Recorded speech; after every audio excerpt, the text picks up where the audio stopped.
ரொம்ப ரொம்ப டேஸ்டா மணக்க வெஜ் பிரியாணி எப்படி செய்யலாம் அப்படிங்கறத நம்ம இன்னைக்கு பார்க்க போறோம். அதுக்கு முன்னாடி இப்பதான் என்னோட வீடியோவை நீங்க ஃபர்ஸ்ட் டைம் பாக்குறீங்களா, ப்ளீஸ் லைக் அண்ட் சப்ஸ்கிரைப் பண்ணிருங்க. அப்பதான் வீடியோ போடுற எனக்கும் கொஞ்சம் என்கரேஜிங்கா இருக்கும். இப்ப வாங்க ரொம்பலாம் டைம் வேஸ்ட் பண்ணாம அட்டகாசமான டேஸ்ட்ல அருமையான வெஜ் பிரியாணி எப்படி செய்யலாம் அப்படிங்கறத நம்ம வீடியோக்குள்ள போய் பார்க்கலாம். வெல்கம் டு சாச்சி சமையல். பிரியாணி பண்றதுக்கு குக்கர் எடுத்து வச்சுக்கலாம். அதுல ஒரு ஸ்பூன் நெய், அடுத்து 2 ஸ்பூன் அளவுக்கு எண்ணெய், 2 ஏலக்காய், 4 கிராம்பு, ஒரு பட்டை, ஒரு அன்னாச்சி பூ, ஒரு மராட்டி மொக்கு, ஒரு பிரிஞ்சி இலை, ஒரு ஸ்பூன் சோம்பு, இது எல்லாத்தையும் போட்டு நல்லா பொரிச்சு விட்டுக்கலாம். நம்ம போட்டு கரம் மசாலா எல்லாம் நல்லா பொரிஞ்சு வந்த பிறகு ஒரு 2 மீடியம் சைஸ் அளவு வெங்காயம் எடுத்து கட் பண்ணி வச்சிருக்கேன். அதை இதுல சேர்த்து அதையும் அந்த எண்ணெய் கூட நல்லா வதக்கி விட்டுக்கலாம். வழக்கம் போல பிரியாணிக்கு எந்த அளவுக்கு வெங்காயம் வதங்கணுமோ அந்த அளவுக்கு நீங்க வதக்கி விட்டுக்கோங்க. பாருங்க, ஓரளவுக்கு நல்லா வதங்கி கண்ணாடி பதத்துக்கு வந்து அதோட கலர் லைட்டா மாறிட்டு இருக்கு.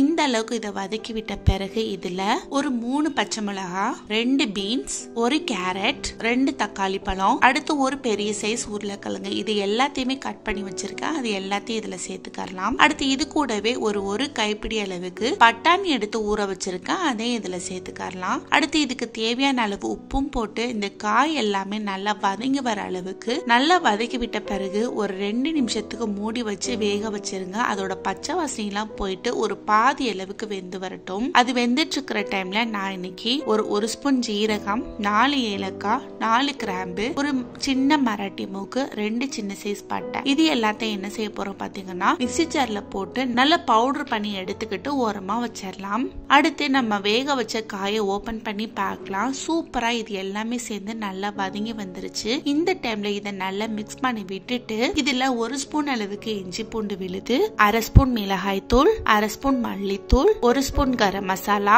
நம்ம பவுடர் பண்ணி வச்சிருக்கிற மசாலா பவுடர், 1/2 கப் தயிர், 1/2 கைப்பொடி புதினா, 1/2 கைப்பொடி மல்லி இலை, இது எல்லாத்தையும் போட்டு நல்லா சுருள வர்ற மாதிரி வதக்கி விட்டுக்கலாம். எக்ஸ்ட்ரா மசாலா பவுடர் சேர்க்கறதுனால இதோட பிளேவரும் நமக்கு ரொம்ப ரொம்ப அருமையா கிடைக்கும். இப்ப பாருங்க, இது எல்லாத்தையும் போட்டு நல்லா மிக்ஸ் பண்ணி விட்டுட்டு ஒரு 2 நிமிஷத்துக்கிட்ட மட்டும் மூடி வச்சிடலாம். இந்த மசாலா எல்லாம் நல்லா செட் ஆகி இதுல இருந்து எண்ணெய் நல்லா பிரிஞ்சு வரட்டும். ஒரு 2ல இருந்து 3 நிமிஷத்துக்கிட்ட ஆயிடுச்சு. ஓபன் பண்ணி பார்க்கலாம். சூப்பரான டேஸ்ட்ல நமக்கு பிரியாணி கிரேவி ரெடி ஆயிடுச்சு. இந்த டைம்ல இதை நல்லா மிக்ஸ் பண்ணி விட்டுட்டு இதுக்கு தேவையான தண்ணி சேர்த்துக்கலாம். இந்த கப்ல 1 கப் அளவு ரைஸ் எடுத்துக்கிட்டேன். அதனால ஒரு 1.25 கப் அளவுக்கு தண்ணி சேர்த்து நல்லா மிக்ஸ் பண்ணி விட்டுட்டு இதை நல்லா கொதிக்க விடலாம். இதுல இருந்து நல்லா கொதி எழும்பி வந்த பிறகு இதுல அரிசி சேர்த்துக்கலாம். நான் ஏற்கனவே அரிசி எடுத்து நல்லா வாஷ் பண்ணிட்டு ஒரு 10 நிமிஷத்துக்கிட்ட ஊற வச்சு வச்சிருந்தேன். அதை இதுல சேர்த்துக்கலாம். அடுத்து இதுலயே பாத்தீங்கன்னா ஒரு 2 ஸ்பூன் நெய்யில ஒரு 10 கிட்ட முந்திரி பருப்பை எடுத்து நல்லா பொரிச்சு எடுத்து வச்சிருக்கேன். அதை இதுல ஊத்திக்கலாம்.